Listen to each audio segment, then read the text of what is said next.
El zombie es posiblemente el monstruo de cine que más se ha usado para hablar sobre conflictos y problemas contemporáneos. El zombie ha servido como metáfora de nuestros más grandes miedos y problemas. Estos seres no solo representan el colapso de la sociedad, sino que también han sido usados desde su concepción para denunciar y crear discursos que reflejan las preocupaciones de sus autores. Esto ha permitido que el subgénero de zombies evolucione constantemente y siempre se mantenga como uno de los elementos más llamativos del terror. Acompáñenme para entender cómo el zombie ha ido evolucionando a lo largo de los últimos 60 años, siendo una herramienta de entretenimiento, denuncia y concientización al mismo tiempo.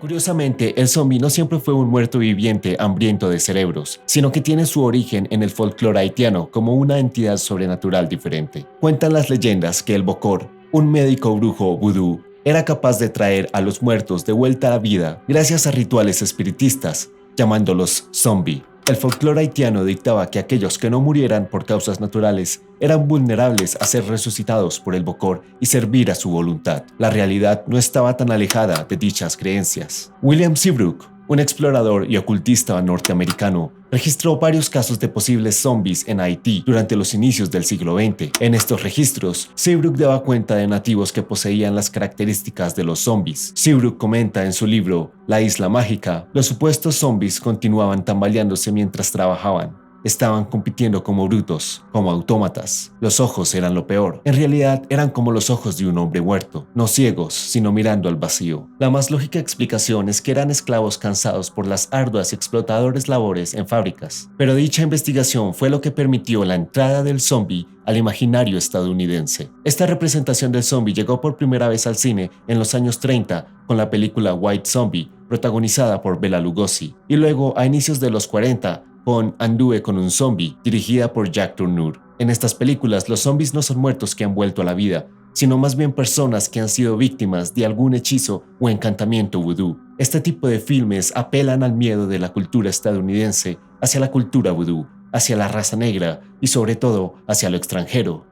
Durante los años 40 se empezó a mezclar el ambiente bélico con el subgénero zombie, con películas como El Rey de los Zombies de 1941 o La Venganza de los Zombies de 1943, donde los zombies se empezaban a usar como armas para ganar la guerra. Tras el ataque a Hiroshima y Nagasaki, y tras varias pruebas nucleares hechas por la Unión Soviética, el miedo en Estados Unidos hacia la bomba atómica creció. Este miedo a lo atómico influyó tanto al género de ciencia ficción como al género de terror. En lo que respecta al zombie, llegaron películas como La criatura con el cerebro atómico, donde los zombies eran creados con radiación por un científico nazi, Plan 9 del espacio exterior, del mítico director Ed Wood, y la película británica La Tierra muere gritando. En estos filmes ya empiezan a integrarse elementos de la carrera espacial entre la Unión Soviética y los Estados Unidos, y las amenazas empiezan a venir tanto del espacio exterior como desde la tumba. Durante un par de décadas, el concepto de zombie fue el resultado de combinar la cultura vudú con varios temores norteamericanos como la guerra, la bomba atómica o las amenazas extranjeras. Pero esto cambió con la llegada de la película más importante de zombies.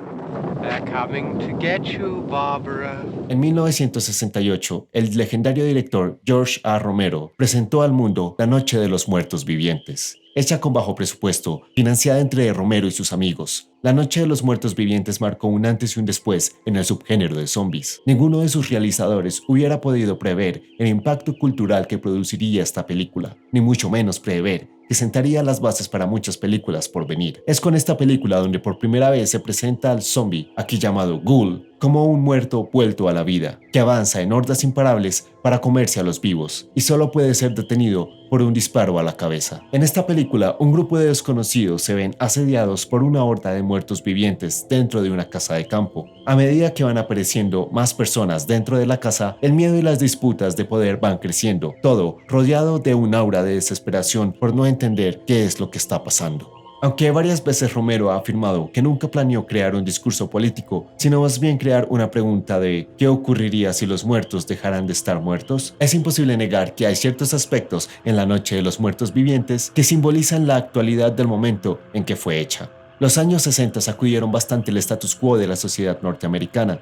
Entre los movimientos por los derechos humanos, la guerra de Vietnam y los disturbios raciales, Se preparó el camino para que las personas presenciaran el nacimiento del zombie moderno y vieran todos estos elementos reflejados en la gran pantalla. El hecho de que el protagonista, Ben, sea interpretado por un hombre negro, permite referenciar a las tensiones raciales que siempre han estado presentes en Estados Unidos. Los años 60 se caracterizaron por los movimientos sociales de las comunidades negras bajo el liderazgo de Martin Luther King y Malcolm X, por lo que es posible relacionar dichos eventos con el asesinato de Ben a manos de un oficial blanco. Y es que no muere debido a los ghouls, sino por un disparo de aquellos que representan la autoridad. Aquí Romero hace una declaración sobre cómo las autoridades establecidas ya no son de confiar y ya no buscan lo mejor para el bien común, sino que sus decisiones se basan solamente en prejuicios.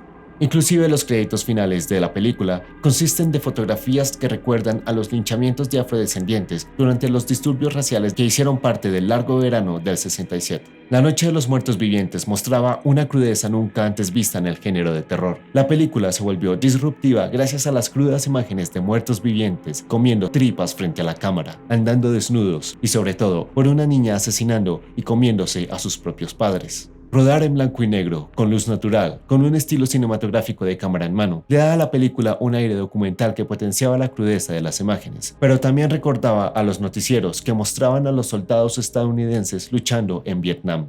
En una escena, uno de los entrevistados en la televisión explica que su estrategia para acabar con los ghouls es buscar y destruir, la cual resulta ser una estrategia militar practicada por las fuerzas de Estados Unidos en el país asiático. El inicio de la película nos sitúa en un cementerio donde tenemos un vistazo a varias tumbas adornadas con la bandera estadounidense, como si Romero nos quisiera decir que aquellos muertos que pronto se levantarán de sus tumbas son aquellos soldados enviados a luchar en tierra extranjera, que regresan a vengarse de la sociedad que selló sus destinos. No hay duda de que La Noche de los Muertos Vivientes es el punto de partida para el zombie moderno. Sin saberlo, Romero y compañía crearon una de las piezas más emblemáticas del cine de terror, brindando al panteón de monstruos un nuevo ejemplar, uno que sale de la tumba en busca de carne humana. Esta película estableció las bases que definirían a estos muertos vivientes en el cine a lo largo de los próximos años. Pero esto fue solo el inicio, ya que después de la noche llega el amanecer. Gracias por ver este video. Si te gustó, recuerda darle like, compartirlo con tus amigos y suscribirte al canal. Nos vemos en la próxima ocasión.